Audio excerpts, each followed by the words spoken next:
आणि जर इथे काय दुर्घटना घडली तर मला असं वाटतं त्याची सगळी जिम्मेदारी पनवेल महानगरपालिकेची असणार आहे.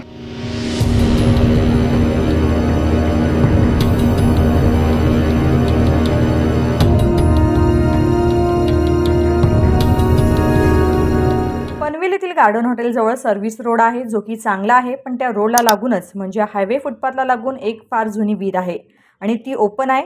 दुर्दैवाची गोष्ट म्हणजे रस्त्याची आणि विहिरीची लेवल सेम असल्याकारणाने ती कळून येत नाही.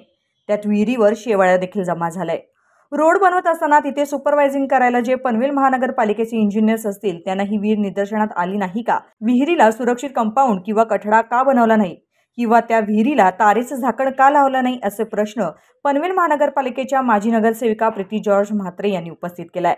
खरं तर तिथे काही दुर्घटना घडू शकते त्याआधीच पनवेल महानगरपालिकेने लक्ष द्यावं आणि तिला त्वरित झाकण किंवा एक सुरक्षित कठडा लवकरात लवकर बांधण्यात यावं. तत्पूर्वी तिथे धोकादायक हा फलक लावण्यात यावा अशी मागणी देखील प्रीती जॉर्ज म्हात्रे यांनी केली आहे. तर हा गार्डन हॉटेलचा रस्ता आहे. हा इकडे हायवे आपला मुंबई पुणे हायवे जो आहे हा मेन हायवे आपला आणि हा गार्डन हॉटेलच्या समोरचा रस्ता आहे.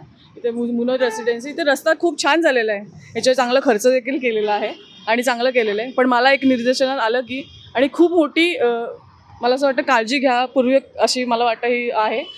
हे आहे इथे विहीर आहे एक की मला असं वाटतं खूप फार जुनी विहीर आहे आणि ह्या विहिरीकडे लक्ष दिलं की मुद्दाम लक्ष दिलं नाही माहिती नाही. कारण नगरपालिका नाही ते तिथे खर्च करते. आपण म्हटलं की आता म्हणतो वडाळा तलावाला छान सुशोभीकरण केलेलं आहे, ब्युटिफिकेशन केलं, बास झालं. आता तिथे छान केलं, बास झालं. पण काही ठिकाणी खरंच लक्ष द्यायची गरज आहे. जशी ही विहीर आहे. हा फुटपाथ आहे. इथे जवळपास एक बस स्टॉप आहे जिथे लहान मुलं उतरतात, लेडीज उतरतात, घाईघाईत गडबडीत असतात, शॉर्टकटच्या मार्गाने ते कुठेही जातात. पण जर पाऊस जोरात आला किंवा लाईट गेली, फुटपाथच्या लाईट नसल्या तर खरं तर इथे दुर्घटना घडेल याची भीती मला आज दिसून आली. इथे वॉल तरी बांधली पाहिजे कारण रस्ता जर होत होता, इंजिनियर आपल्या इथे असतात लक्ष द्यायला, मग हे कसं लक्षात नाही आलं मला हे समजत नाही. ह्या छोट्या छोट्या गोष्टी लक्षात ठेवली पाहिजे आणि जर इथं काय दुर्घटना घडली तर मला असं वाटतं त्याची सगळी जिम्मेदारी पनवेल महानगरपालिकेची असणार आहे.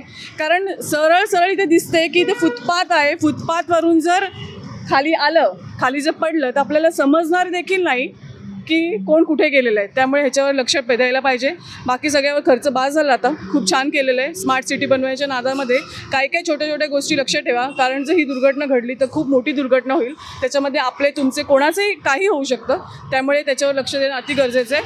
आणि जर हा गुन्हा झाला, मनुष्य गुन्हा जो म्हणतो, मनुष्य हत्या जर झाली त्याची पूर्ण जिम्मेदारी पनवेल महानगरपालिकेवर येऊ शकते असं मी आता इथं सांगते. त्यामुळे लवकरात लवकर इथे भिंत मला वाटतं छोटी वॉल किंवा जी सुरक्षित काय जी भिंत असेल ती किंवा एक जाळी जी मला असं वाटतं ती चांगल्या क्वालिटीची असली पाहिजे, ती जाळी तरी करून घ्यावी. बुजवावी नाही, बरोबर आहे, कारण ही जुनी काळची आहे. त्याच्यामध्ये झरे जरी असेल ते पाणी कदाचित कशा गोष्टीला उपयोगी होईल आपल्याला.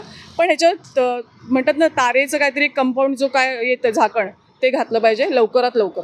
तुमचं म्हणणं आहे का की जर आता ही संरक्षण भिंत तुम्ही बांधायचं म्हणताय, जाळी बांधायचं म्हणताय, पण जर याच्या इथे बोर्ड लावलाच की इथे धोकादायक असेल किंवा जास्त ती खोल असेल, आता खालून झरे असेल तर पाणी आहे कारण एवढा पाऊस तर देखील पडलेला पण नाही आहे, पण जर बोर्ड लावलं महानगरपालिकेने तर तुम्ही त्यांचं आव्हानात्मक काय सांगाल?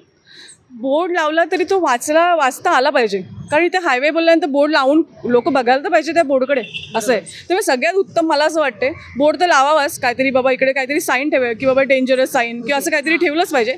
पण नक्कीच मला असं वाटतं वॉल किंवा मग तार जे काय तारेचं असतं ते बसवायलाच पाहिजे. कारण मला असं वाटत नाही बोर्डनी इतका काय फरक पडणार आहे. लोकांचं लक्ष जाईल. बाई ज्या लेडीज असतात कामावरून आल्या पटकन घाईघाईने उतरतील आणि आपल्या घरी जायच्या मार्गावर असतात, त्यामुळे लक्षात येणार नाही, पाऊस पडेल दिसणार नाही. त्यामुळे लवकरात लवकर जाळी ही बसवलीच पाहिजे.